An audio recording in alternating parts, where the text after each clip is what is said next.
Podemos, gente. Vamos conversando devagarzinho. A gente vai batendo um papinho enquanto o resto do pessoal chega. Pode ser? Isso, todo mundo, por favor, com os microfones desligados. Sim. Eu queria conversar com vocês o seguinte: a ideia desse encontro nosso não é do ponto de vista de um encontro, de uma aula formal. Muito antes, pelo contrário. É para a gente fazer uma síntese do conteúdo da nossa disciplina, né, e tentarmos verificar, tentarmos discutir a aplicabilidade da teoria das finanças públicas na realidade que nós estamos vivendo hoje. Né? A gente está vivendo uma situação excepcionalíssima, em que está se exigindo muito do ponto de vista do governo, do ponto de vista de políticas públicas, uma atuação muito forte do governo.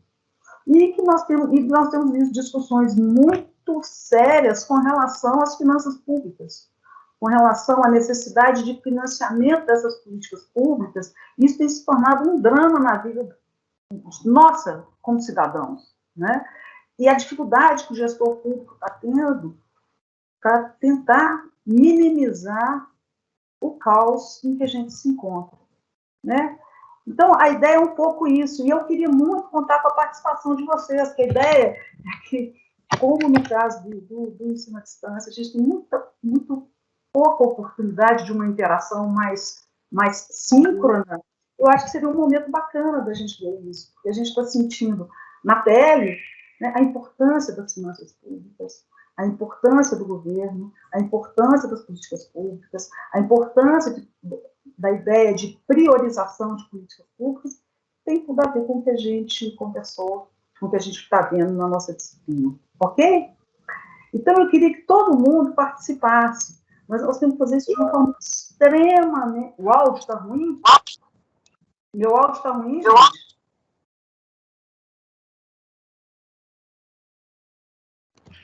Para mim está chegando legal. Tá? Tá bom o áudio. Para mim também tá bom. Eu operei um milagre aqui hoje, porque já faltou umas 3 ou 4 vezes, que é um toró, 2 ou 3 torós aqui. Então, assim, eu estou toda mais ou menos perrengue. Se cair, aí eu vou para o celular, a gente vai administrando. Mas eu queria saber, vocês querem que eu possa tirar a imagem, mas eu acho ruim, que eu queria estar mais próxima de vocês. Para ficar mais leve, não sei se ajudaria. Mas está dando para me ouvir bem, me ver bem? Sim. Tá? Sim. Ok. Então, veja bem, eu queria que todo mundo fosse... Oi? Aqui dá para ouvir legal, tá bem. A imagem também tá boa. Então, tá ótimo. Então, nós vamos combinar uma coisa.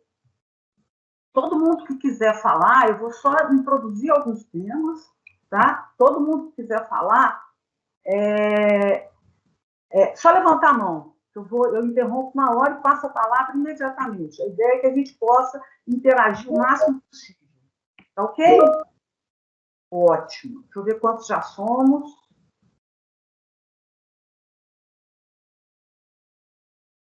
40. Vai chegar mais gente, vai chegar mais gente. Eu marquei para 7h30, porque quem estivesse trabalhando dava tempo de chegar e tal. Mas vai chegar mais gente, tá? Bom, então a primeira coisa, eu queria só fazer uma chamadinha diferente. Respondam no chat, por favor. Representantes do polo de Buritis. Põe assim, põe o nome, põe polo, põe Buritis para mim, por favor, se estiver presente.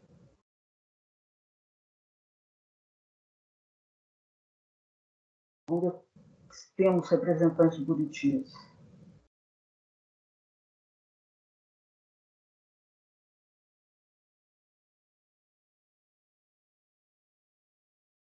Não? Eu sou de Buriti, só que eu não consegui colocar aqui. Só uma coisa, dedicando. A Laís está aqui. Laís. Ei, Laís, prazer. Vânia também. Estou aqui. Daiane. Beleza, vamos lá. O próximo, vamos em ordem alfabética. Cambuí, vamos de um extremo para o outro. Cambuí, tem gente aí?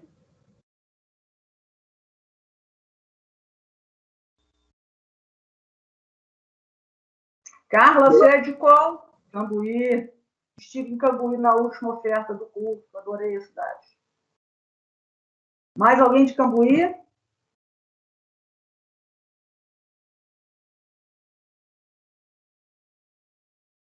Nossa querida Divinópolis.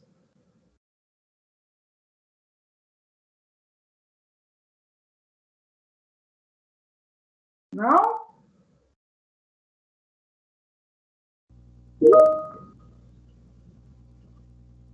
Isso, terra do Ponchique. O que é Ponchique? Siri, Divinópolis, beleza. Gosto muito de Divinópolis. Trabalhei ali em tempo.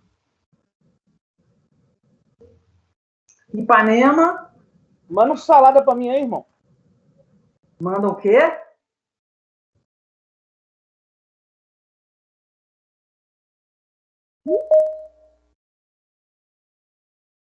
Ipanema, ninguém?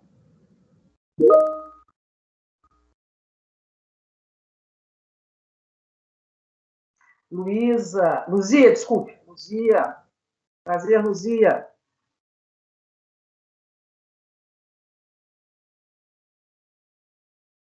Jaboticatubas.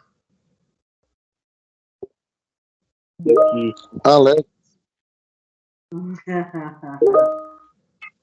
Pessoal, alegre. Jaboticatu. Jaboticatubas. Jaboticatubas presente. Beleza. Presente, Jaboticatubas. Ó, mais uma aí, ó. Tem muita gente. Jaboticatubas, presente. Está mais perto de BH, por isso que o pessoal veio. Não é assim que a gente fala? Jabó. Jabó.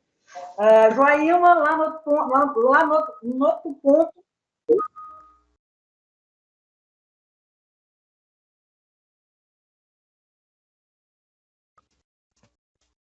Joaíma, ninguém?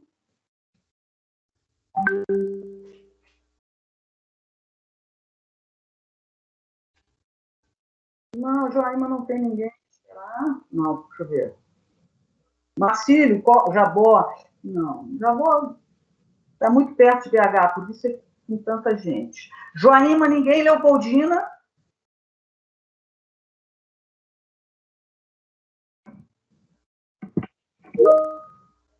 Beleza, Leopoldina. Ótimo, ótimo, ótimo. Só faltou o pessoal de Joaíma. Muito bem, gente. Obrigada pelas respostas.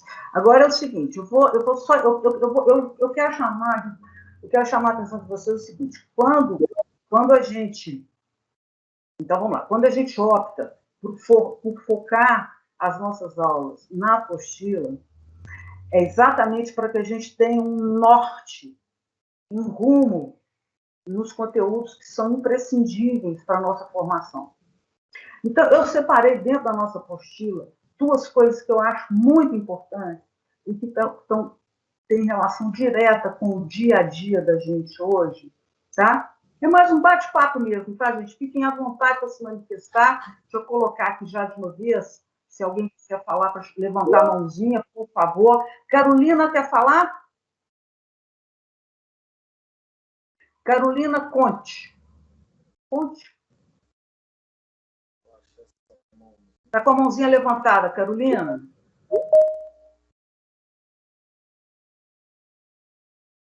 Carolina? Está com a mãozinha levantada, quer falar, Carolina? Junqueira?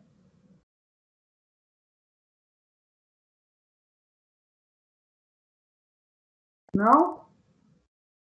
Bom, então, qual que é a ideia? Vamos lá, então. 2 coisas que me chamam muita atenção dando essa disciplina, tanto essa disciplina como a economia do setor público, que é bastante semelhante, não é? A ideia inicial de Estado, né? Essa invenção que a sociedade criou, né? Uma forma de nós nos organizarmos como sociedade. A consequência disso direta é a formação do governo, né, que é quem vai gerir esse Estado. Né? Então, isso amplia para as noções de sistemas de governo, tem uma série de conceitos fundamentais aí, e que nos traz, do ponto de vista das finanças públicas, a definição clara de quais são as funções do governo. Né? Se a gente olhar na apostila, está aí alocativa, distributiva e estabilizadora. Né? Isso é fundamental para a gente entender a importância das finanças públicas, a importância da gestão das finanças públicas, a importância das teorias que dão suporte às finanças públicas. Né? Do ponto de vista da função alocativa, eu queria só passar rapidamente esses conceitos para a gente já relacionar com o que a gente está vivendo hoje. Oi? Tem o microfone aberto aí. Olha só, do ponto de vista da função alocativa, o que se espera do governo? Que ele aloque ou que ele destine recursos para determinadas áreas. Não é isso que a gente viu aí na apostila? Dá uma olhadinha aí para vocês verem. Então, a ideia é que o governo, na medida que se perceba as demandas da sociedade, que o governo, a ideia de alocar, ou seja, de colocar, de disponibilizar recursos para oferecer aqueles bens e serviços que a sociedade deseja. Né? Então, ele vai prover a sociedade dos bens e serviços que a sociedade deseja. Então, pensa nisso do ponto de vista do que a gente está vivendo hoje, em termos da pandemia. Tá? Ele tem que, do ponto de vista orçamentário, nessa brincadeira, fazer escolhas, fazer opções para onde serão destinados os recursos. Pensa o que a gente está vivendo hoje. Né? Então, se faz a saúde, vai para a educação, da educação, enfim, para que áreas que vai para a agricultura, vai para o saneamento, vai para a segurança pública, etc. Então, a todo momento, o governo faz escolhas com relação a isso. Tá? A outra função tem a ver com a distribuição da renda e da riqueza. Ou seja, nós vivemos numa sociedade, do ponto de vista de renda, extremamente desigual, no caso brasileiro. Então, cabe ao governo, através dos instrumentos na área de finanças públicas, promover uma melhor distribuição dessa renda e dessa riqueza. Nós temos vários exemplos disso no nosso dia a dia, desde o sistema tributário, que possa auxiliar nisso, do ponto de vista de progressividade, que a gente viu aí, está na nossa apostila, né? Como a ideia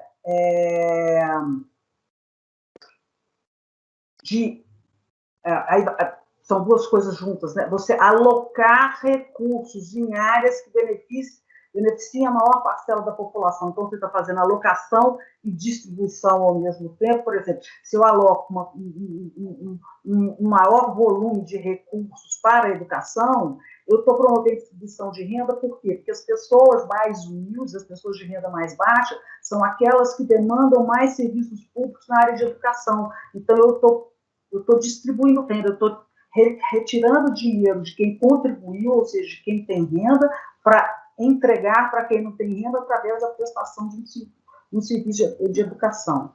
Tá? Deixa eu ver se vocês levantaram a mão aqui, que eu fico olhando para cima e não vejo a carinha de vocês. Deixa eu ver aqui. Não, ninguém levantou a mãozinha. Ótimo. Tá? E a terceira função, que é a função estabilizadora, né? Que vai lá no Keynes, lá depois daquela onda liberal, né? Lá no Keynes, depois da crise de 30, o Keynes chega e diz, olha, tá? Cabe ao Estado também minimizar os efeitos negativos desses ciclos, né, de recessão e de crescimento da economia. Então, à medida que o governo justifica a intervenção do governo no sentido de propiciar menores flutuações, menores desequilíbrios, menores distorções do ponto de vista da economia. Então, a ideia é que o Estado... eu vou dar um exemplo claro disso para vocês há anos atrás, não é? Quando, na crise que o governo Lula adotou o que eles chamavam de medidas anticíclicas, né? Nós tivemos uma crise muito forte, o governo estimulou a economia através de concessão de incentivos fiscais, concessão de isenção fiscal de determinados produtos, no sentido de estimular o consumo para auxiliar a economia a sair da crise. Vou dar esse exemplo antigo para a gente pensar em termos de hoje. Então, pensando hoje, o que a gente vê nesse quadro que a gente está passando hoje, de pandemia, né? O que a gente pode falar de alocação, distribuição e estabilização que o governo tem promovido ou que o governo não tem promovido, tá? Para alcançar os objetivos de melhoria da qualidade de vida das pessoas. Está dando para entender o que eu estou falando, gente? É só uma provocação. É uma provocação. O que a gente tem visto do ponto de vista de política? Eu queria que levantasse a mão, só por favor, tá? Vou levantar a mãozinha aí que eu já vou passar a palavra. O que a gente tem visto do ponto de vista de política pública, do ponto de vista de políticas públicas, claramente a ideia de alocação de recursos, de distribuição de recursos e de promoção da estabilização econômica. Só peço para levantar a mãozinha lá em cima. Estou à disposição. Pensem no dia a dia da gente, pensem nas notícias que a gente ouve, pensem nas dificuldades que a gente está tendo. Eu queria bater um papo com vocês mais extenso, mas nós somos muitos. Se eu fosse perguntar para cada um, ia ficar muito mais difícil. Então, eu estou perguntando no geral. O que vocês acham que a gente está vendo? O que as finanças públicas estão contribuindo, poderiam estar contribuindo para mitigar a situação que nós estamos vivendo? Ou seja, de que forma a gente deveria estar alocando recursos, promovendo a distribuição de renda e auxiliando na estabilização. Ok? Edna? Presente. Quer falar, Edna? Eu quero fazer uma crítica, né? Como sempre. Eu vejo o seguinte, professora, no atual governo, eu vejo um Estado em decadência, para começar. É claro que a intenção neoliberal é tornar o Estado mínimo, com a mínima participação na política possível. Mas há setores, como você já acabou de falar, que é de suma importância a participação do Estado. No setor da educação, no setor da saúde, no setor, talvez até de transporte, eu acredito que seja de suma importância. E o que a gente está vivenciando eu não sei, eu vejo uma confusão. Embora eu trabalhe na educação, os recursos foram cortados, né? E a gente está tendo muita dificuldade na educação, principalmente nesse período da pandemia, onde uma meta do Plano Nacional de Educação não foi cumprida desde 2014, que já era para ter sido cumprida, por exemplo, a meta, salvo engano, a meta 5, que era a expansão da tecnologia para todo aluno matriculado nas escolas públicas do país. Hoje nós estamos percebendo que era uma meta de suma importância, né, ter sido trabalhada com ela desde 2014. Teve um desencontro aí no governo Dilma, entrou o Temer, a Dilma não fez, o Temer não fez. Esse atual governo, eu creio que muito menos ele fará alguma coisa, né? E eu estou falando da dificuldade educativa porque eu estou na educação.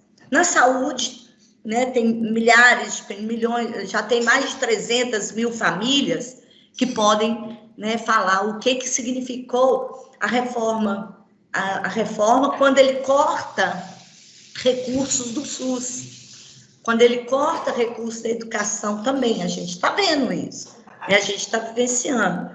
Outro dia, alguma dessas meninas aí de Jabó falou assim, minha internet está ruim, que não sei o quê. A culpa não é dela. Ontem eu fiquei sem internet na hora de uma prova, a culpa não é minha. Mesmo que eu tenha uma internet de boa qualidade, que eu pago isso, mas o aluno da escola pública, ele deveria ter incentivos. Aliás, já previsto no Plano Nacional de Educação, né, como eu já disse. Eu queria falar um pouco, ou perguntar, talvez, né, sobre essas políticas distributivas. Eu gosto muito de um autor que chama Lowe. Eu tenho que lembrar o primeiro nome dele. Eu esqueci o primeiro nome dele. Mas diga, vamos lá. Ele atribui aos governos, né, ou aos estados, eu prefiro falar estado, ele atribui 3 funções importantíssimas aos estados. É a função distributiva, a redistributiva e eu teria que dar uma passada no artigo dele aqui agora para eu me lembrar. E você falou da função alocativa, né? Que ele vai alocar recursos para disponibilizar para a sociedade. E, ao mesmo tempo, esses recursos podem ser barrados na função orçamentária que o próprio Estado tem. E vem a política distributiva, que parece, ao meu ver, aqui, quando eu penso no Lowe, parece que ela se confunde ou se mistura com a função alocativa desse Estado. E nesse estado de recessão, hoje, neoliberal, um estado de recessão, existe alguma esperança para a sociedade, principalmente essa sociedade mais pobre? E como que o ente federado ou o servidor público, né, tanto o ente federado quanto o servidor público, como que ele vai ficar nessa? Num estado neoliberal de participação mínima? Você falou trocentas coisas ao mesmo tempo, né? Então, vamos tentar organizar para que a gente possa para todo mundo raciocinar junto. Tá? Então, veja bem, quando a gente fala dessas 3 funções que estão na nossa apostila, a alocativa, a distributiva e a estabilizadora, nós estamos dizendo que, do ponto de vista de política pública, o governo tem que cumprir esses papéis. Isso. De alocar recursos em determinadas áreas, de promover a distribuição de renda e de riqueza e de auxiliar na estabilização econômica. Então, normalmente, esses problemas que você está mencionando aí, eles vão acontecer. Mas nós estamos vendo isso hoje muito mais claramente em função da pandemia. É isso que eu estou querendo chamar muita atenção, porque isso ficou escancarado, né, do ponto de vista de opção de política pública, quais foram as opções, as decisões tomadas por parte dos governos. E quando eu digo governos, eu estou dizendo que é o outro tópico que nós vamos falar depois, que é a questão federativa, nos níveis municipais, estaduais e federal. Tá? Então, assim, isso é uma coisa. Então, veja bem, não existe uma função separada da outra. O governo não toma uma medida, evidentemente, isso aqui é uma medida que eu vou tomar, porque eu quero alocar recursos nessa área. As 3 funções estão relacionadas. Não é? O exemplo que eu dei. Na medida em que eu aloco a maior parcela dos recursos disponíveis, arrecadados, seja os tributários, né? Oriundos da tributação, na medida que eu aloco a maior parte desses recursos no oferecimento de bens sociais, eu vou estar privilegiando a maior parcela da população. que são os bens sociais? São aqueles que podem ser oferecidos pela iniciativa privada, podem ser oferecidos pelo governo, mas eles têm uma capilaridade do ponto de vista de atender demandas sociais muito grande. Daí dos exemplos da educação e da saúde. Quando eu aloco esses recursos, ou seja, eu estou fazendo uma opção de política pública para priorizar o oferecimento de bens sociais. Então, isso é alocação. Mas, na medida que eu faço isso, eu também estou promovendo distribuição. Por quê? Porque eu estou propiciando a uma parcela da população acesso a um bem que, se não fosse o poder público, essas pessoas não teriam acesso a esse bem. E de onde que vem o recurso que financia a educação? É o recurso que é arrecadado se eu tiver um sistema progressivo, como está falando aí nossa apostila, que quem paga mais é quem ganha mais. Eu estou tirando recursos de quem ganha mais, está pagando mais tributos, e transferindo esses recursos para quem ganha menos, que é quem depende da educação pública. Então, está aí a distribuição. Está aí a promoção da distribuição de renda. Então, você está fazendo ao mesmo tempo alocação e distribuição. E você pode também estar fazendo estabilização, porque na medida em que o governo atua oferecendo bens públicos, ele está estimulando a economia, ele pode estar gerando emprego, ele pode estar gerando renda e contribuindo para a saída de um processo recessivo, para a diminuição do desemprego. Tá certo? Então, não necessariamente uma medida ela vai ter efeito, ela está amarrada numa função só. Elas têm uma inter-relação. Economia, setor público é isso. Uma medida que você tomar, ela vai ter repercussões nas mais diversas áreas. Então, o que eu tenho percebido ao longo desse tempo, né? Que se colocou um dilema, do meu ponto de vista, é completamente descabido, entre priorizar a saúde e priorizar... É como se saúde e economia fossem conflituosos, né? Que existisse um conflito entre uma coisa, priorizar o crescimento econômico e deixar a saúde de lado, ou priorizar a saúde e comprometer o equilíbrio das contas públicas, enfim, uma série de coisas que estão sendo colocadas que, do ponto de vista das pessoas que têm um mínimo de bom senso, nem passa pela cabeça esse tipo de discussão. Exatamente porque cabe ao Estado cumprir essas três, ao governo cumprir essas três funções que estão aí.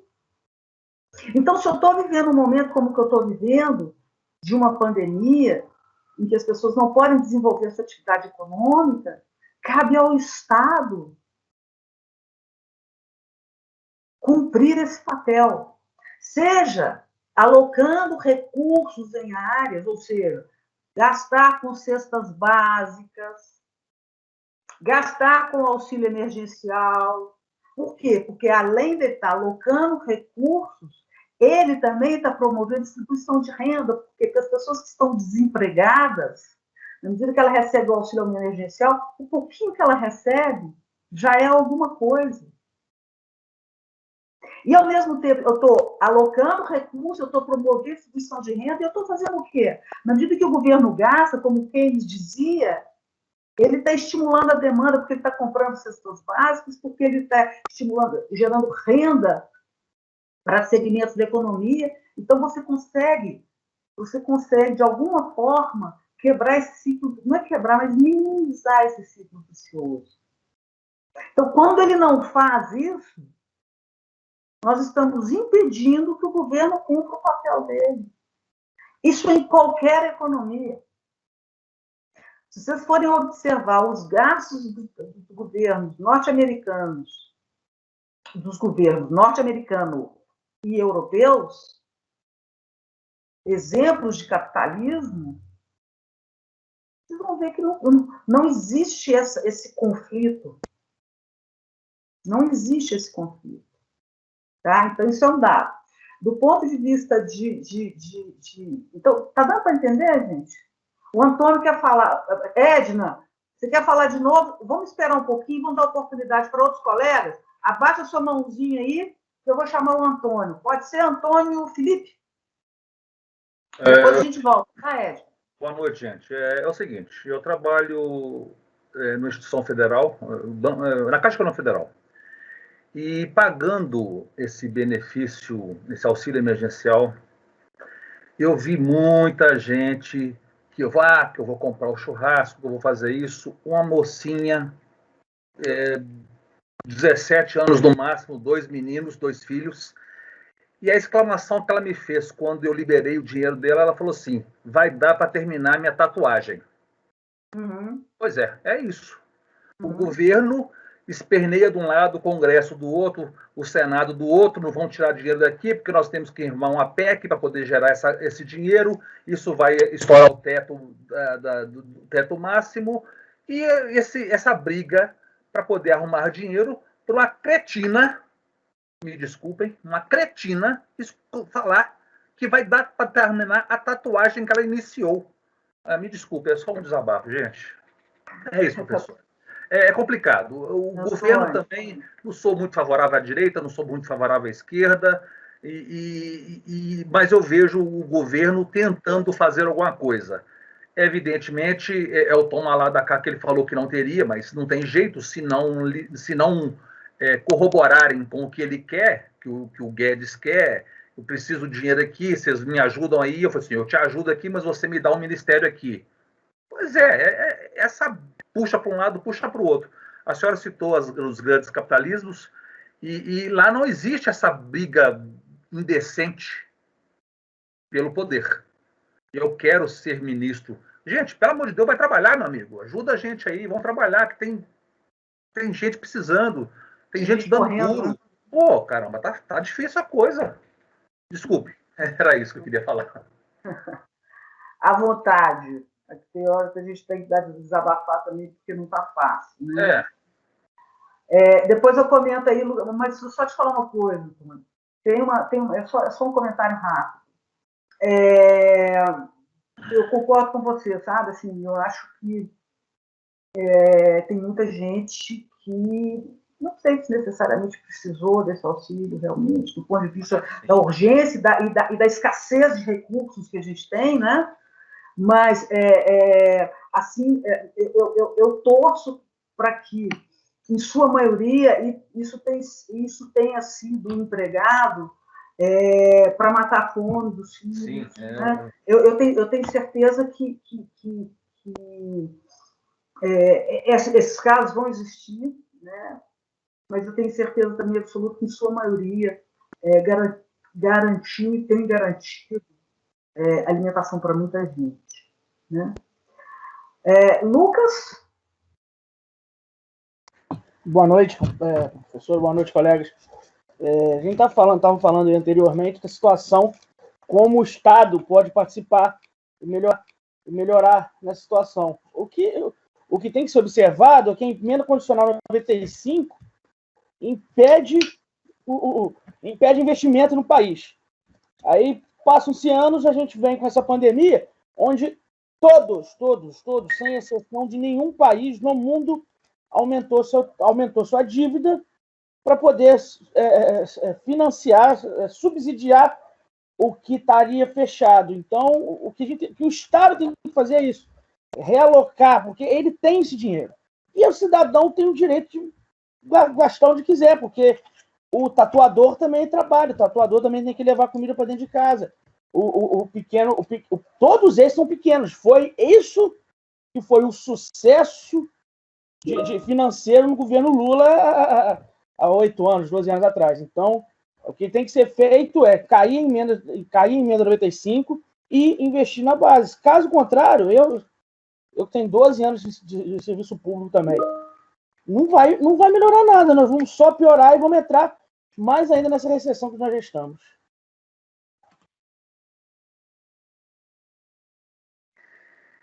Mais alguém, gente?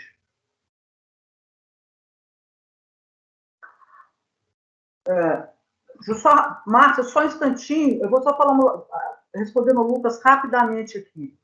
Lucas, essa emenda do teto de gastos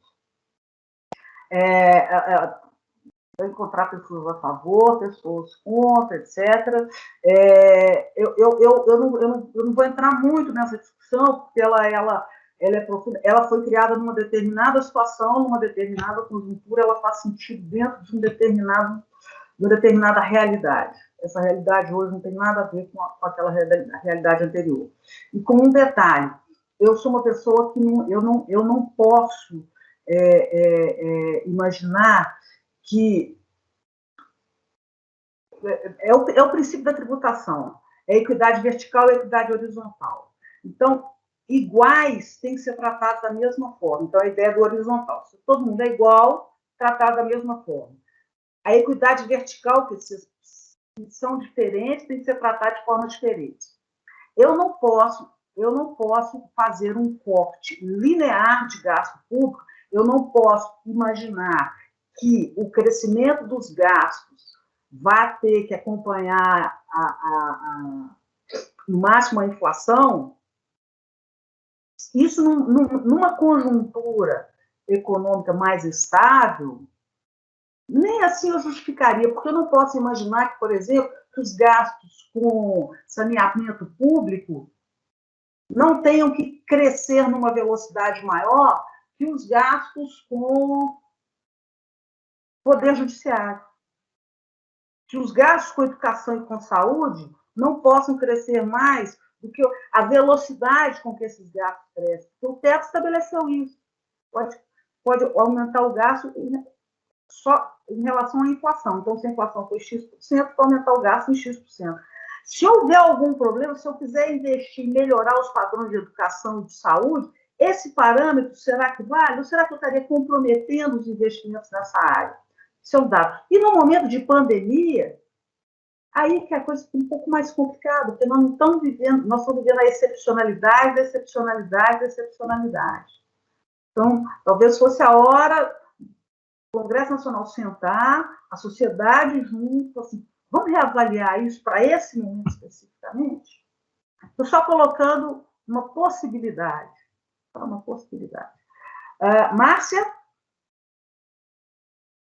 Boa noite. Boa noite. Essa questão aí que o nosso colega colocou, eu também concordo. Se talvez tivesse uma outra forma de distribuir isso, em vez de ser em espécie, colocar o cartão para que que eles pudessem prover o sustento. Porque o que acontece? Eu participo de vários grupos na minha cidade para ajudar as pessoas, e aí as pessoas recebem o valor lá, que é para o que seria essencial, né? No momento, a palavra de ordem é o essencial, e uma tatuagem não é essencial. Os filhos ficam a cargo dos avós, que já são aposentados, enquanto os pais, as mães, elas recebem e vão gastar o dinheiro com tatuagem, com celular, com internet, com roupa. Realmente, todo o comércio tem que funcionar. Mas o momento é de quê? De gastar com o que é essencial. Então, talvez houvesse uma forma melhor, né, de repassar esse dinheiro, né, esse valor, para que eles pudessem realmente usar com coisas essenciais. Né? Porque eu mesma quero fazer uma tatuagem, mas não acho que é o momento, entendeu? Então, acho que as pessoas... Que também a sociedade, ela quer cobrar muito do Estado, mas também não quer dar nada, né? Cadê o meu compromisso? Eu preciso do dinheiro para pagar água, luz e fazer compra? Não, mas eu vou gastar com coisa supérflua. Então, assim, é uma faca de dois gumes. Todo mundo tem que pensar direitinho como é que vai gastar esse dinheiro. Na minha cidade, a grande maioria gastou com coisa supérflua. E a fonte, uma hora vai parar, né? Esse dinheiro vai parar.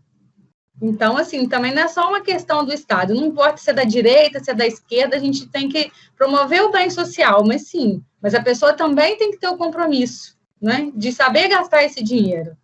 Porque o recurso também vai ficar até quando? Até quando a pandemia vai continuar e ele vai continuar promovendo e as pessoas não vão ter compromisso em gastar esse dinheiro. O Estado tem mais que me dar. Então, não é bem assim, né? Eu, pelo menos, acho que não é bem assim. Não é por aí. As pessoas precisam começar a ter compromisso com isso também. Com os gastos, né? Porque todo mundo tem que governar o seu dinheiro. Não está fácil para ninguém. Nem para o governo, nem para nós, né? Nem para empresário, nem para funcionário. nem para a educação, não está fácil para ninguém. Mas eu acho que as pessoas também falta um pouco de compromisso com essa questão de gastar esse dinheiro, né? Mas realmente é complicado. É complicado porque a gente não tem controle sobre tudo, né? Então, a dificuldade do financiamento da política pública é exatamente esse, não é? Você não... Alguém comentou aqui no chat a ideia de planejamento, né? A ideia de planejamento ela é fundamental nesse momento, né? Como operacionalizar, pensar em como operacionalizar uma política pública é o grande segredo nessa história para ver se a gente consegue o sucesso que a gente deseja, né? Mas deixa eu passar a palavra, deixa eu ver quem está aqui agora. Lucas, ok. Márcia, ok. Por favor, tirem as mãozinhas. Voltando. Vânia. Então, essa questão assim, de essencial, ela é relativo, né? Talvez o que é essencial para mim não é essencial para o outro, né? Igual hoje, por exemplo, eu vi um exemplo aqui na minha cidade, que Deixa eu falar uma coisa para vocês, por favor. Falem o nome da cidade. Então, aqui em Buritis, hoje saiu um decreto, ontem à noite, né, que era para começar a ser válido a partir de hoje, pela manhã, para fechar os comércios de roupas, de calçados, essas coisas assim, e ficar só o essencial aberto, que seria comércio, contabilidade, escritórios, enfim.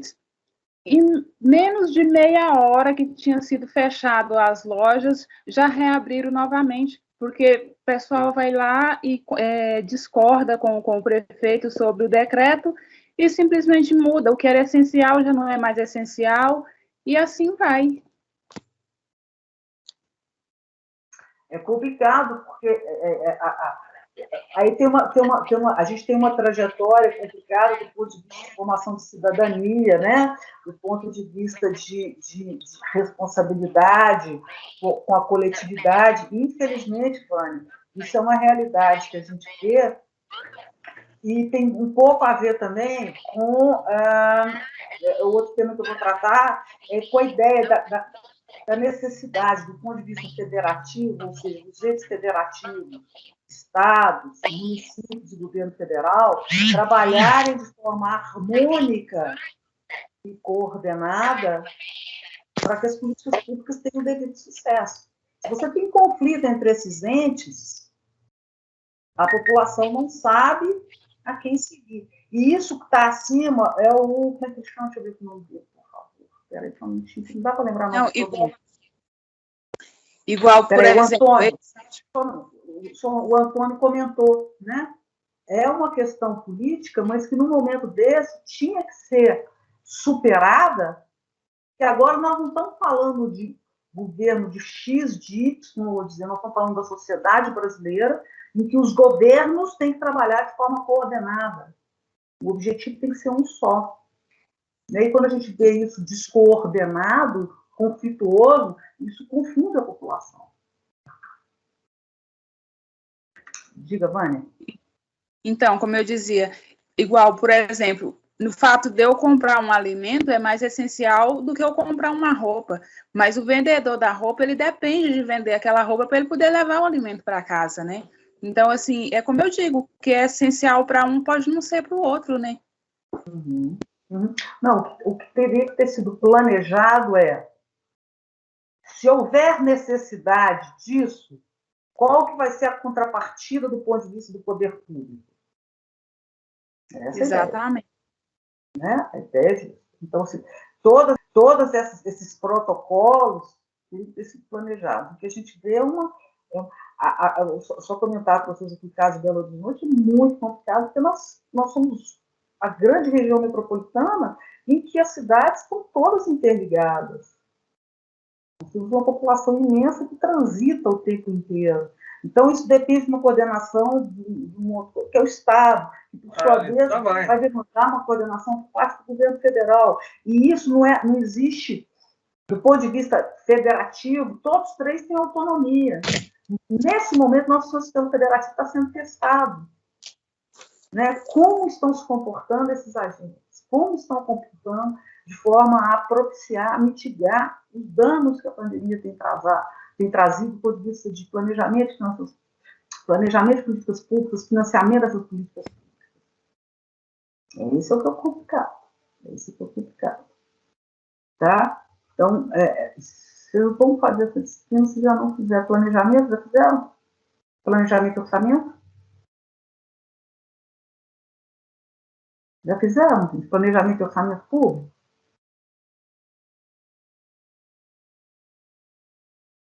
Estão me ouvindo? Estamos ouvindo. Ainda não. Então, pois é, essa disciplina vocês vão entender exatamente um pouco, que ela aprofunda um pouco esse aspecto orçamentário, que a gente viu rapidamente, vocês vão ver como é importante isso, tá? Vamos lá.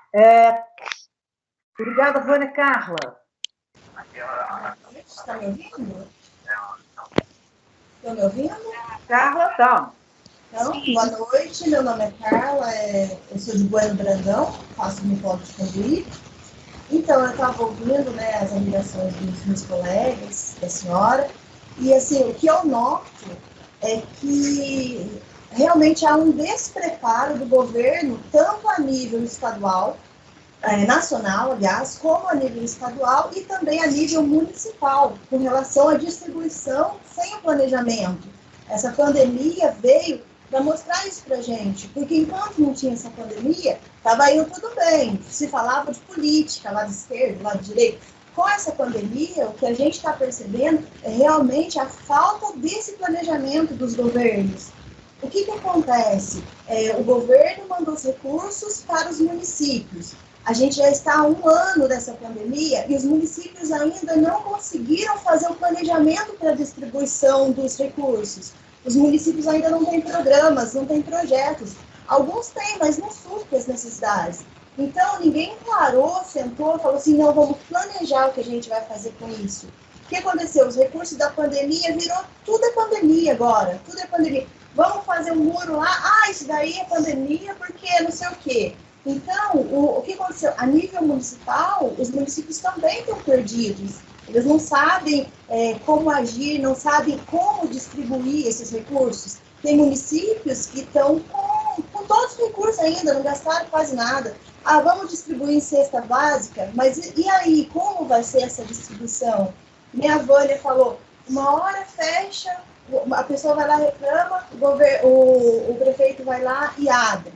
Então, o que eu vejo de tudo isso é essa falta de planejamento do governo mesmo, a nível nacional, estadual e principalmente a nível municipal. E a gente vê isso, eu acho que a gente tem uma visão melhor, porque a gente mora em município pequeno, né? A senhora mora em BH, então região metropolitana. Então, como a gente mora aqui no município, tem 11 mil habitantes, então a gente nota mais claramente essa falta de planejamento do que no município maior, porque a gente já teve 1 ano para estar organizando tudo isso e a gente ainda não conseguiu fazer esse planejamento. O poder público local e município de menor porte, ele fica mais exposto, né? Porque a gente, você está falando, a cidade de menor porte tem mais próximo, né, da política pública ali, ela te pega, está mais... o poder público local está mais exposto, né? É mais fácil achar o prefeito da sua cidade do que a gente conseguir achar o governador, o presidente da República, assim sucessivamente. Mas a gente tem que pensar no caso que nós estamos vivendo hoje, a questão da saúde, se a gente for olhar, ela é uma função, uma área que é compartilhada pelos 3 entes federativos. Nós temos um desenho da saúde pública, do SUS, que é uma teia muito bem articulada, que começa lá embaixo no município e vai fechando até chegar lá no governo federal, né? Que delega aos municípios esse papel. Então, se você tem algum conflito nessa articulação, governo federal, governos estaduais e governos municipais, a gente vai sentir na ponta isso. A gente vai sentir isso na ponta. Essa desarticulação, é muito clara. E aí chama mais a atenção da gente a necessidade, né, de uma profissionalização cada vez maior por parte do gestor público. Porque vocês vão ver mais adiante, o curso que vocês estão fazendo, vocês vão se formar com o que a gente chama de tecnocracia. São a burocracia é aquela menos qualificada. A tecnoburocracia é o profissional com qualificação que vai definir estratégias de políticas públicas. Ele tem a formação para isso. Então, qual que é a ideia? É chamar a atenção de vocês que essas influências de ordem política sempre irão acontecer. Sempre irão acontecer.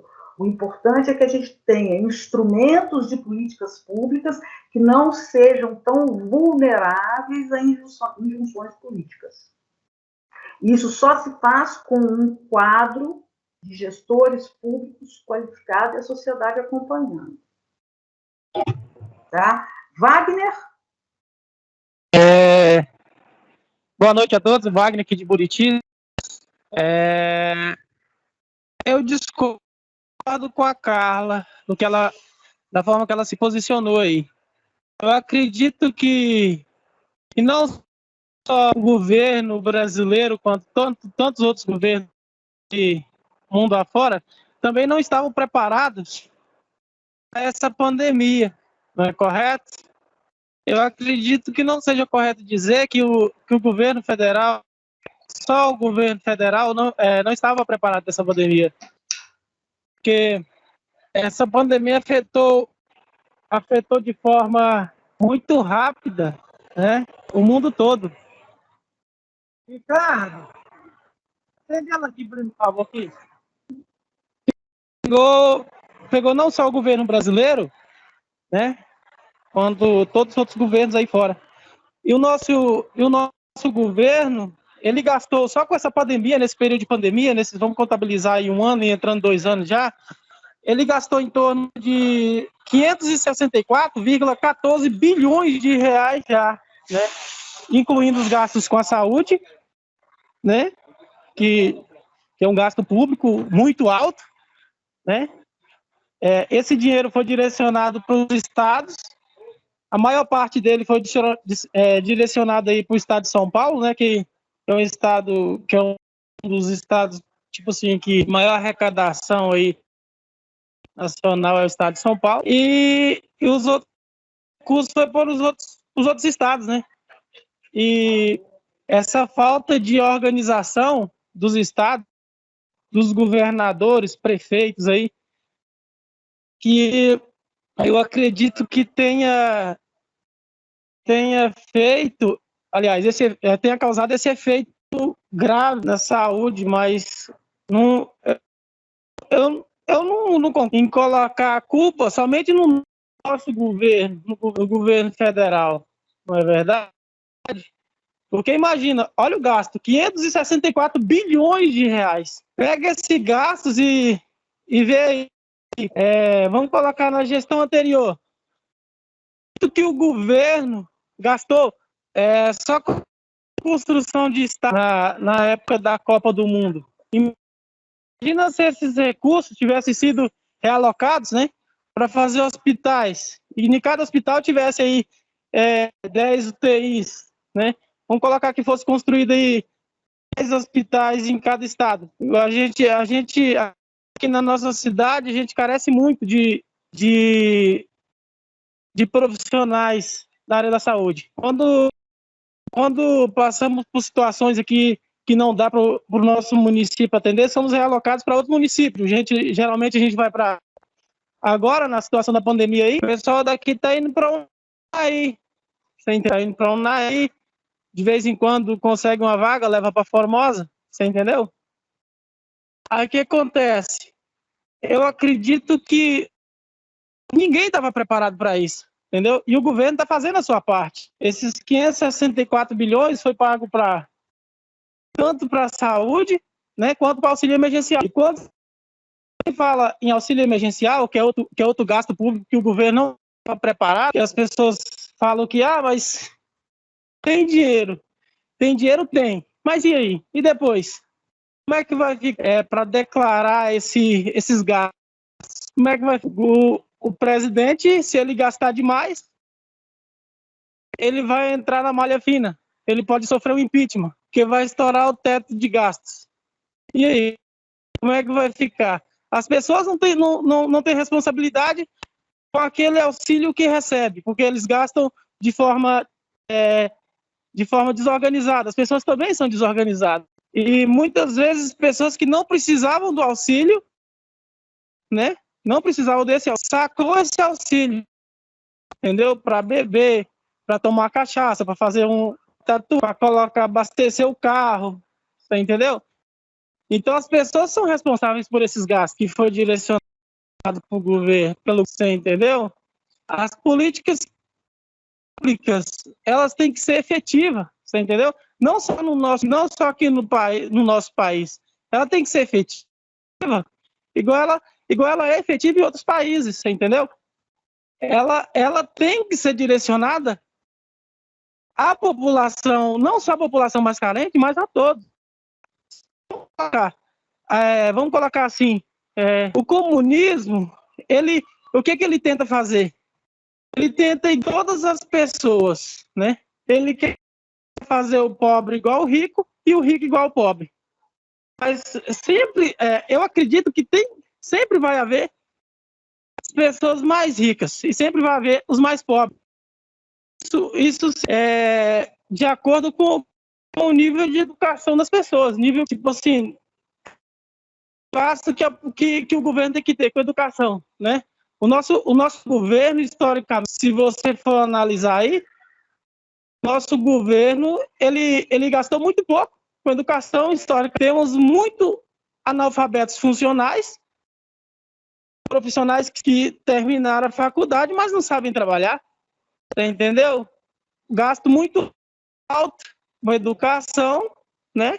Com as universidades federais, estaduais e tudo mais, para formar profissionais que não sabem trabalhar, você entende? Então, nós temos que direcionar melhor os nossos recursos. Momentaneamente, o governo está fazendo a sua parte, está pagando o auxílio emergencial, direcionou verbas aí para os estados e municípios. Os municípios e os estados não só gastaram essas verbas, tanto que os governadores até hoje têm de todos os governadores, pouquíssimos. Não tempo para cada um falar. Pouquíssimos repassaram para o governo federal, aquilo que foi gasto com saúde. Você entendeu? Eu gosto de assistir muito jornal, o que a gente vê no jornal essa semana foi descoberto uma UTI reservada, uma UTI escondida no hospital. Essa semana foi descoberto que o governo do estado do Piauí desviou tantos milhões da verba para a saúde para pagar a dívida pública. Você entendeu? Mas qual é a prioridade desses governos, realmente? Qual que é a prioridade? É cuidar da população ou cuidar dos gastos públicos, das dívidas que eles tinham, né? Que eles herdavam e usaram esse dinheiro público para poder pagar essas dívidas? Wagner, só um minutinho, por favor. Só um minutinho, por favor. A gente precisa organizar o pensamento da gente e nos concentrarmos, isso já estou chamando a atenção de todos os colegas, nos concentrarmos no conteúdo da nossa disciplina, Teoria das Finanças Públicas. Porque senão a gente se perde num emaranhado e a gente precisa ter o pensamento muito organizado. Nós estamos num curso de administração pública. Nós precisamos aperfeiçoar os nossos conhecimentos nessa área. Então, do ponto de vista da teoria das finanças públicas, o que nós estamos analisando é isso. Do ponto de vista da teoria das finanças públicas, qual é o papel do governo? Então, o papel do governo tem a ver com essas três funções que eu falei lá no início. Alocativa, distributiva e estabilizadora. Então, dentro disso, esse esse conhecimento que ele é fundamental para que a gente possa fazer o planejamento das políticas públicas no sentido de que elas realmente ofereçam o retorno esperado para a sociedade. Aí não se trata, infelizmente, aí não se trata, veja bem, mas eu estou dizendo isso, a formação de vocês todos e todas, a formação de vocês é fundamental para que a gente possa conduzir políticas públicas e mudar a forma como elas são implementadas no país. É isso, no país, no estado, no município. Seja onde for. Mas a nossa fundamentação tem a ver com o conteúdo que está no nosso material. Porque esse conteúdo, ele é um conteúdo que nos dá condições, nos dá conhecimento, não somente uma vivência, mas conhecimento para poder alterar o estado de coisas. É só nesse sentido. Nós não podemos esquecer que nós temos um material, nós temos um conteúdo que a gente tem que dominar. E esse conteúdo tem a ver com todas as disciplinas que vocês fazem. No nosso caso, tem a ver com isso. Por isso que eu chamei a atenção. A minha discussão é assim, em cima desses dois temas. As funções do governo e a questão federativa.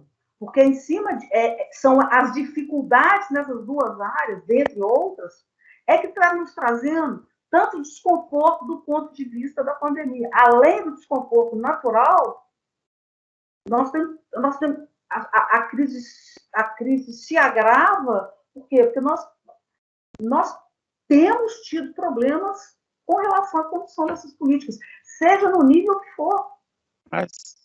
Seja no nível que for. Mas a gente não foi só aqui no país, né? Não foi só aqui eu estou dizendo é no mundo. Eu estou dizendo é no mundo. Entendo. Tá? Gente, nossa, 20, 35. É isso mesmo? 20 para as 9? Puxa. Mais alguém quer colocar alguma coisa, gente? Edna?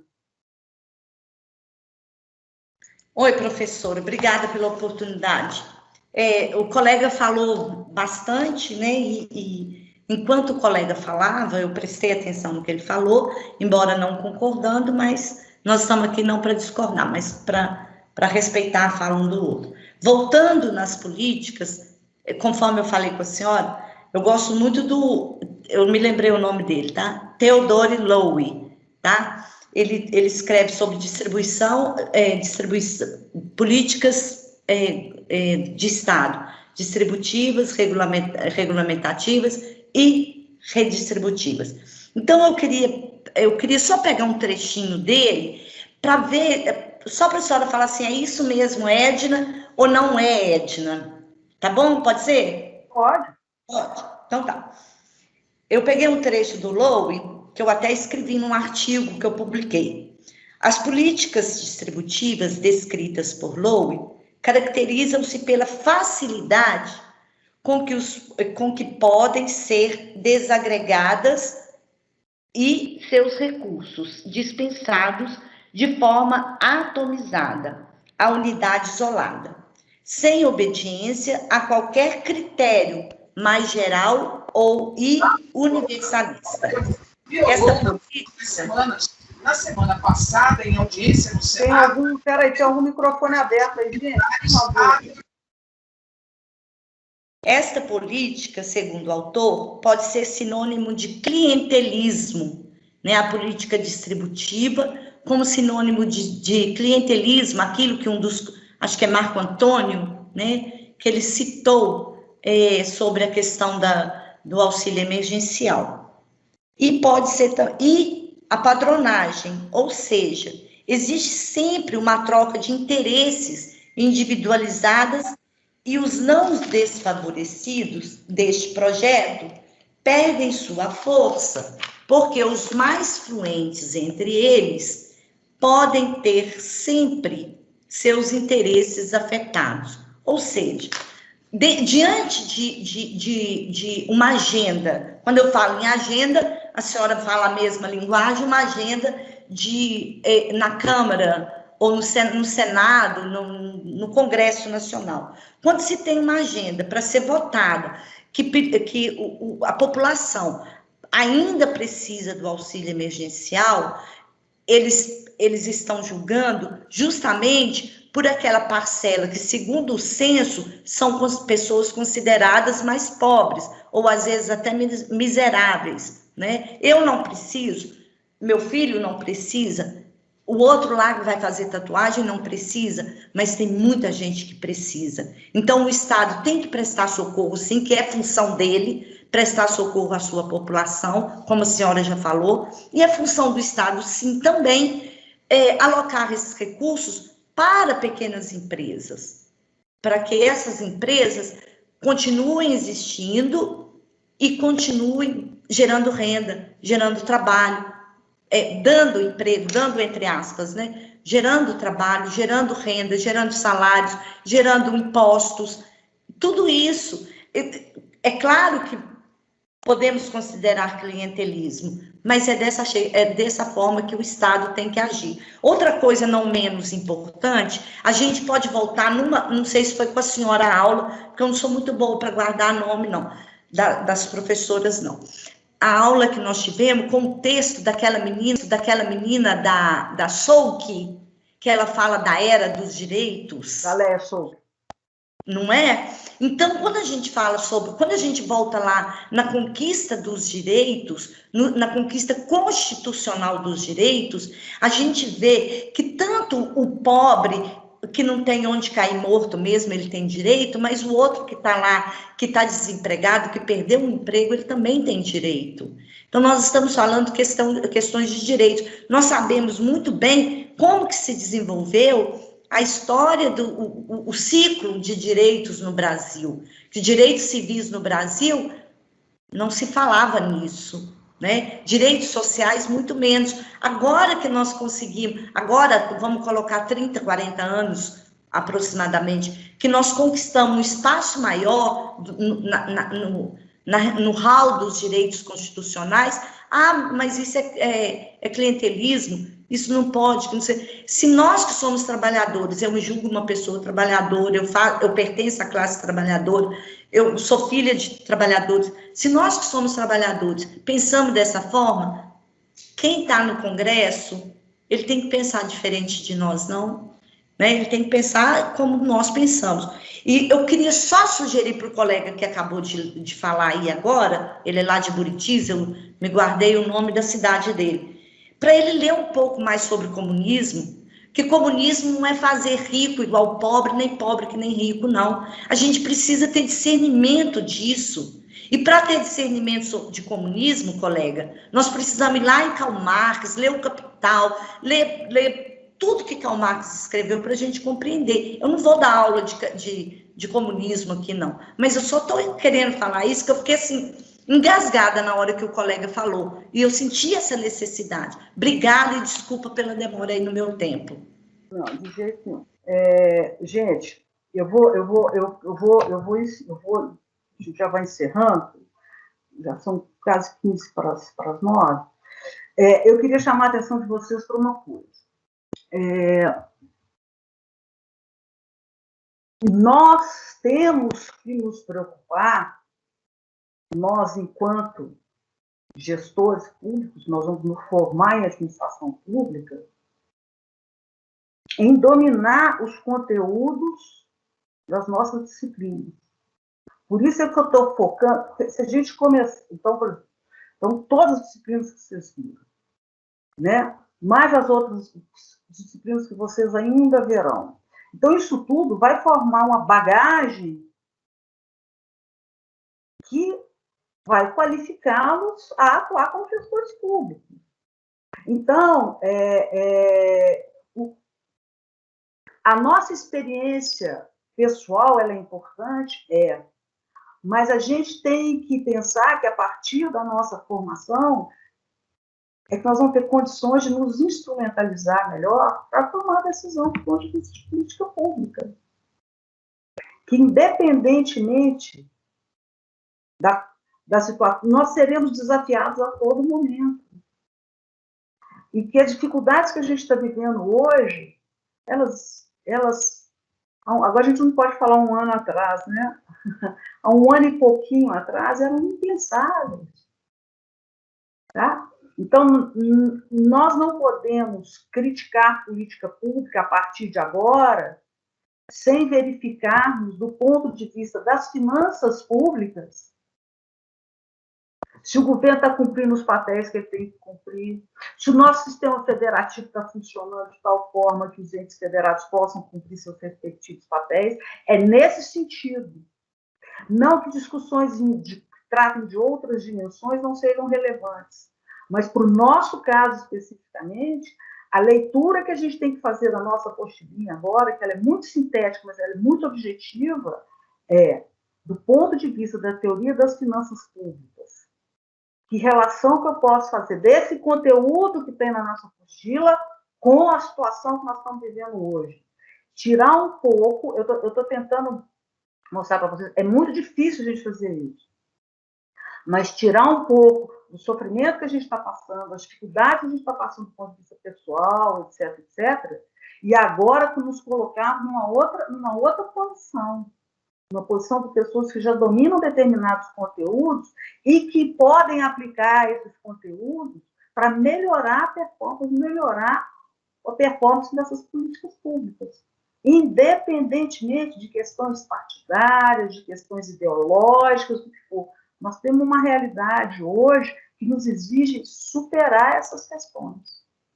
Tá? Eu queria chamar a atenção para uma outra coisa para a gente fechar, que é o seguinte: toda política pública, ela não adianta, é inerente à política. Nós estamos tratando de 200 e tantos milhões de pessoas, nós não precisamos imaginar que as pessoas vão captar a importância e vão ter valores, vão ter princípios, vão ter necessidades iguais. Mas, independentemente disso, a política pública tem que existir. Se há problemas na condução, esses problemas devem ser solucionados.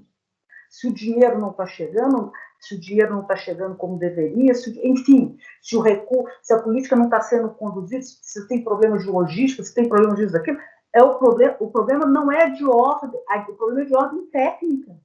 O problema é de ordem técnica. Tá? Então, assim, eu queria chamar muita atenção disso, porque senão a nossa linha argumentativa sai da área de finanças públicas. Não que as outras áreas não sejam relevantes, mas o nosso curso ele é composto de todos esses conteúdos. Aí a gente teria que fazer uma reunião com todos os professores e pegar, poxa, como é que a gente aplica esse conteúdo nosso na questão da pandemia. Porque ficou muito claro para mim a importância da nossa disciplina, por isso que eu estou chamando a atenção para isso. Né? Se vocês pegarem a apostila de vocês e reler agora com essas duas coisas que eu estou trazendo, vocês vão ver claramente quanto que essa disciplina ela é importante, quanto que grande parte da discussão que a gente está vendo hoje saiu para um campo que não deveria ter saído. Ela deveria estar sendo tratada do ponto de vista de prioridade de políticas públicas, independentemente de visões ideológicas, do que for. E reconhecendo que elas sempre terão problemas, que não existe uma política pública ideal, que não existe o que nós temos que ter claro para a gente é isso, mas isso não invalida as iniciativas. Nós estamos construindo um país e vamos construir para o resto da vida. Nós estaremos sempre construindo. Agora, o que a gente precisa é que essa construção seja cada vez mais aprimorada. Então, do ponto de vista do governo, que ele seja capaz de cumprir sua função, sabendo que nós não somos uma sociedade perfeita, que o governo também não é um governo perfeito, não vai. Paraíso só daqui a uns anos. Paraíso só quando a gente for lá para cima. O resto vai ser a batalha aqui, vai ser a luta aqui embaixo para a gente poder melhorar isso. Tá? Então, o que eu queria sugerir para vocês nós vamos fazer atividade normalmente, não tem grande, mas eu queria que vocês fizessem uma releitura da apostila com essa visão dessa aula de hoje, com essa conotação, buscando nesse conteúdo entender a relação entre finanças públicas, políticas públicas, demandas da sociedade né? O sistema tributário, como é que isso se reflete lá no nosso sistema tributário, no nosso orçamento, né? Então, isso tudo vai fazer parte agora de um conteúdo formal de vocês. Vocês vão ter que passar a argumentar, quando formados, em cima desses conteúdos. Tá dando para entender, gente? Tá fazendo sentido para vocês isso? Tá? Muito. Sim, tá sim. Beleza? Então é isso. Eu não estou dizendo que a gente não... A nossa argumentação agora é uma argumentação técnica. Eu gosto muito dessa analogia. A gente está construindo um muro, então é um tijolinho de cada vez. Se um tijolinho não for colocado certinho, o muro vai ficar cheio de buraco. Então, vocês estão construindo um muro. O conhecimento é isso. É um pacote, um tijolinho de cada vez. Cada disciplina, cada conteúdo de uma disciplina é um tijolinho desse. A gente não pode deixar buraco nenhum, por quê? Porque a gente perde a argumentação da gente. Para eu justificar, para eu defender uma determinada política, seja como atuando no nível local, no município, no nível, onde for, como professor, o que for. A nossa argumentação como pessoas na área de administração pública tem que ter o caráter, o respaldo técnico. Porque nós, até então, o objetivo do nosso curso é nos qualificar nesse sentido. Ok? Ok. Mais alguma coisa? Valeu o papo? Não valeu? Foi bom? Não foi? Eu só quero sugerir, professora. Eu posso falar? Levanta a mão, o Márcio Paulo está com a mão levantada. Se a gente tiver uma próxima oportunidade, eu queria sugerir para a senhora contar o tempo de cada pessoa falar, para dar oportunidade de outras pessoas falarem também. Eu sou muito participativa, eu sou muito ativa, então tem que falar, olha, Edna, você já falou uma vez, espera a sua próxima vez. A terceira vez. O Marcos Paulo com a mãozinha levantada. Edna, aguenta aí. E o microfone aberto. Posso falar? Claro. Professor, eu queria pelo menos assim já, por enquanto, agradecer, né, pela aula. A gente sabe que são temas polêmicos, né? E cada um tem, claro, a sua opinião e a sua posição. Embora eu concorde com muitos aí, né? E também discorde com algumas coisas que outros falaram. É o que a senhora falou. A gente deve manter essa posição técnica sobre essa questão, porque de todos os comentários que a gente ouviu aqui na aula, a maioria deles foram questões pessoais, né? Cada ponto de vista pessoal que cada um tem. Então, assim, a gente não viu um ponto de vista técnico, teórico, de cada um aqui que foi colocado. Então, assim, é o que a senhora falou, a gente tem que saber colocar e expressar sobre essa questão. Uma coisa mais técnica a respeito do assunto da apostila. Talvez a aula poderia ter sido até rendida até um pouco mais, né, sobre essa questão. Mas como cada um tem o seu ponto de vista e quer expressá-lo, a gente acaba que né, tem esse tipo de atraso, de conflito, de ideia, de pensamento, né? E essa questão que a Edna também falou, se a gente tiver oportunidade de próximas aulas, a gente dá um tempo mais curto aí para cada um expressar a sua opinião em cima desse ponto da questão técnica, né? Não do seu pensamento político, da sua posição política, né? Porque aqui o que a gente ouviu hoje foi mais assim, questão da sua posição política. Nós, como indivíduo, cada um entende a situação da população, do que precisa, mas como forma técnica, se a gente já tivesse lá como gestor público, né, seria totalmente diferente. Você não poderia pensar só como população, você estaria pensando como gestor público. Então, as tomadas de decisões seriam em cima das teorias que a gente estamos estudando. Então, não seria o seu pensamento só como um indivíduo, como população, né? Eu, pelo menos, penso assim. Mas já queria agradecer pela aula. E se tivermos mais, que possa ser, assim, talvez até um pouco mais proveitosa. Mas não dizendo que essa não foi. Não, veja bem, a ideia é que a gente nunca acaba uma coisa, né, Marco? A gente está sempre evoluindo, sempre evoluindo. Por isso é que eu estou pedindo.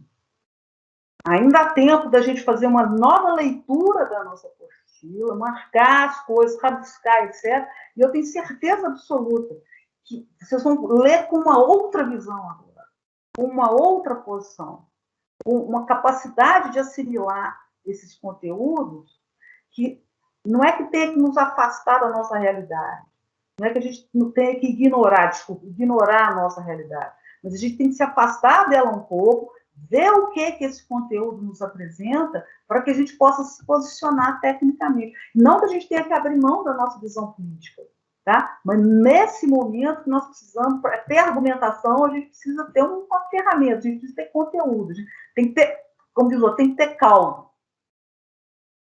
Não é isso? E com relação às pessoas falarem, gente, eu controlei aqui um pouco em função das pessoas que estão levantando a mão. Pode ter deixado um pouquinho, tudo, mas se tivesse 20 pessoas, com toda certeza que eu ia cortar o tempo mais. Como as pessoas não estavam se manifestando, eu fui aqui acompanhando as mãozinhas levantadas, tá? Então, assim, se tivesse mais gente para falar, com toda certeza eu teria cortado, deixado menos tempo. O que mais? Queria agradecer a todo mundo a presença, eu espero que tenha sido válido do ponto de vista da gente se ver, da gente se conhecer. Infelizmente, a gente não está tendo os encontros presenciais, eles são muito bacanas, eles são muito bons.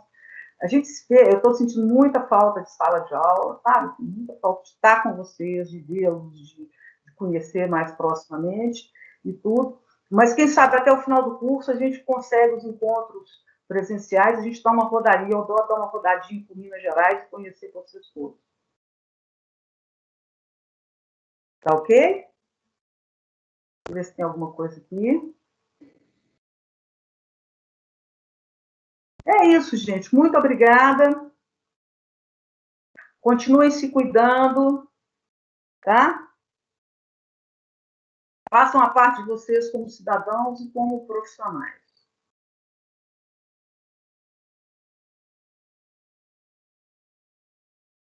Um abraço. Obrigada, professora. Juízo. Tchau, boa noite. Boa noite a todos. Muito obrigado por essa aula. Tchau.